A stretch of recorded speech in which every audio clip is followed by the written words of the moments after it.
करे गैर कर बुत की पूजा तो काफिर, कवाकिब में माने करिश्मा तो काफिर, झुके आग पर पहरे सजदा तो काफिर, जो ठहराए बेटा खुदा का तो काफिर, मगर मोमिनों पर कुशादा है राहें, परस्तिश करे शौक से जिसकी चाहे, नबी को जो चाहे खुदा कर दिखाए, इमामों का रुतबा नबी से बढ़ाए, मज़ारों पे जा जा के नजरें चढ़ाए, शहीदों से जा जा के मांगे दुआएं, न तौहीद फर्क से आवे, न इस्लाम बिगड़े न ईमान जावे। मुसलमान इस गलतफहमी में मुब्तला हो कि कहीं पर भी सर झुका दे, उसकी तौहीद को कोई फर्क पड़ने वाला नहीं है। मुसलमान अपने आप को शिर्क प्रूफ समझने लगा। नहीं मेरे प्यारे साथियों, शिर्क दुनिया का सबसे बड़ा पाप है, सबसे बड़ा पाप था और सबसे बड़ा पाप रहेगा, और शिर्क करने वाला अल्लाह के कभी कामयाब नहीं हो सकता। इसलिए समाज की इस्लाह करना है तो सबसे पहले शिर्क को उखाड़ के फेंकना होगा, शिर्क को खत्म करना। और ये भी सुन लो, जब तक धरती पर शिर्क हो रहा है, धरती पर अमन और चैन कायम नहीं हो सकता। अल्लाह की धरती है, अल्लाह की जमीन है, अल्लाह की कायनात है, अल्लाह की कायनात पर जब तक गैरुल्लाह की इबादत होती रहेगी, जमीन में सुकून कायम है। इसीलिए अल्लाह कुरान में कहता है, अल्लज़ीना आमनू वलम यल्बिसू ईमानहुम बिज़ुल्म उलाइका लहुमुल अम्न व हुम मुहतदून। जो ईमान लाए और उन्होंने अपने ईमान को शिर्क के साथ नहीं मिलाया, शिर्क नहीं किया, किसी भी तरीके के शिर्क की मिलावट नहीं की, उन्हीं को अमन और चैन मिलने वाला है दुनिया में भी और आखिरत में भी, और वही लोग हिदायत पाने वाले। अगर अमन और चैन चाहिए तो तौहीद के रास्ते पर आना पड़ेगा और शिर्क से अपने दामन को बचाना। और आगे समाज की इस्लाह करना है तो समाज में हमें ये देखना पड़ेगा सबसे कीमती तबका कौन सा, समाज में सबसे कीमती लोग कौन है। जब समाज में हम जायजा लेते हैं तो सबसे कीमती तबका किसी भी कम्युनिटी में, किसी भी समाज में उसके नौजवानों का तबका। किसी कौम को आज के दौर में अगर बर्बाद कर देना हो, उस कौम के नौजवानों को बर्बाद कर दो तो कौम ऑटोमेटिक बर्बाद हो जाएगी।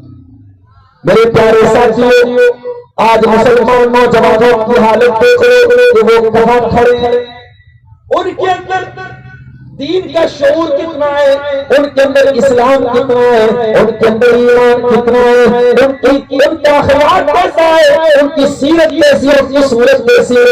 नौजवानों को देख लो, अगर नौजवान आपको अच्छे नजर आ जाए, नौजवान अगर आपको सही नजर आ जाए तो समझ लो कि कौम भी सही है, और नौजवान अगर आपको बिगड़े हुए नजर आ जाए तो समझ लो कि कौम भी बिगड़ी हुई है। और नौजवानों का हाल अल्लाह की पनाह है, अल्लाह की पनाह है। मेरे प्यारे साथियों, कौन सी ऐसी बुराई है और कौन सी ऐसी गंदगी है इसमें आज हमारा नौजवान लथपथ नहीं है। हमारा नौजवान ये भूल गया कि वो उम्मत मुस्लिमा से उसका ताल्लुक है, वो मुसलमान है। दुनिया का एक दस्तूर होता है मेरे भाई, एक बाप के 4 बेटे होते हैं, एक बेटा बड़ा नालायक होता है, बाप उससे नाराज रहता है।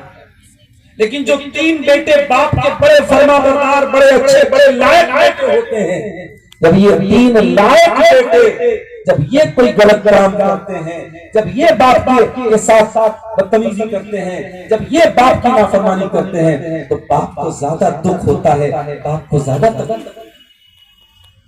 मेरे प्यारे साथियों, दूसरी कौमें क्या कर रही है मैं ये नहीं जानता, हम और आप क्या कर रहे हैं हमको इस पर गौर करने की जरूरत है। अरे हम तो मुसलमान हैं, हम तो वो उम्मत है जिनके बारे में अल्लाह कुरान में कहता है, कुंतुम खैरा उम्मतिन उखरिजत लिन्नास तामुरूना बिल मारूफ व तनहौना अनिल मुनकर व तु'मिनूना बिल्लाह। ऐ मुसलमानों, तुम दुनिया की सबसे बेहतरीन उम्मत हो, तुम लोगों के निकाले गए हो, तुम नेकी का हुक्म देते हो, तुम बुराई से रोका करते हो, तुम अल्लाह ताला के ऊपर ईमान रखते हो।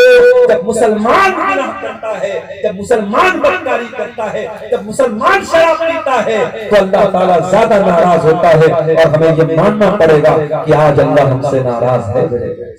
ज़हर अल-फसाद फिल बर्रि वल बहरि बिमा कसबत अयदीन नास। खुशकी में, तरी में, जमीन पर, पानी में, जहां पर भी तुमको फसाद नजर आ जाए, बिगाड़ नजर आ जाए, तबाही नजर आ जाए, बर्बादी नजर आ जाए, समझ जाओ बिमा कसबत अयदीन नास, वो इंसानों के करतूतों का नतीजा है, वो तुम्हारे अपने अमल का नतीजा है। लियुज़ीक़हुम बादल्लज़ी अमिलू, अल्लाह ताला तुम्हारे कुछ अमल में तुमको सजा दे रहा है, कुछ करतूतों की सजा दे रहा है।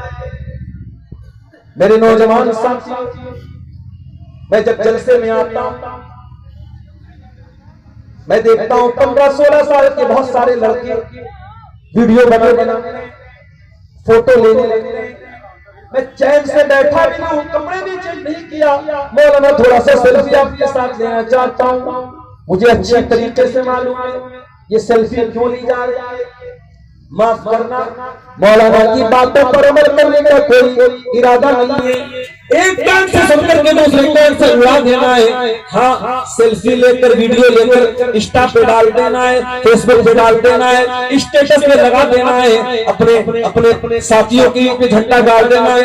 यहाँ देखो, हमने फला मौलाना के साथ सेल्फी ली थी, हमने फला आलिम साहब के साथ सेल्फी ली थी। माफ करना मेरे नौजवान साथियों, उलमा के साथ सेल्फी लेना ये कोई शराब का काम नहीं है, ये कोई काम आने वाली चीज नहीं है। हाँ, काम आने वाली चीज ये कि आप उलमा की बातों पर अमल करें, आप उलमा की नसीहत पर अमल करें, आप उलमा की बातों को कान से सुनकर के दिल में उतारें। आज ये देखो, आप मुंह में गुटखा खाए हुए हैं, गुटखा खाए हुए हैं, रात रात भर आप बैठ करके मोबाइल पर गंदी चीजें देख रहे हैं और आप सुबह को स्टेटस लगा रहे हैं कि आइए फला मौलाना, मैं फला मौलाना के साथ कटैया के जलसे में गया था। ये कोई फख्र की और खुशी की बात नहीं है। मेरे प्यारे साथियों, आप नौजवान हैं, अल्लाह ताला ने आपको नौजवानी दी है। ये जवानी अल्लाह की बहुत बड़ी नेमत है। इस जवानी का अल्लाह ताला हमसे हिसाब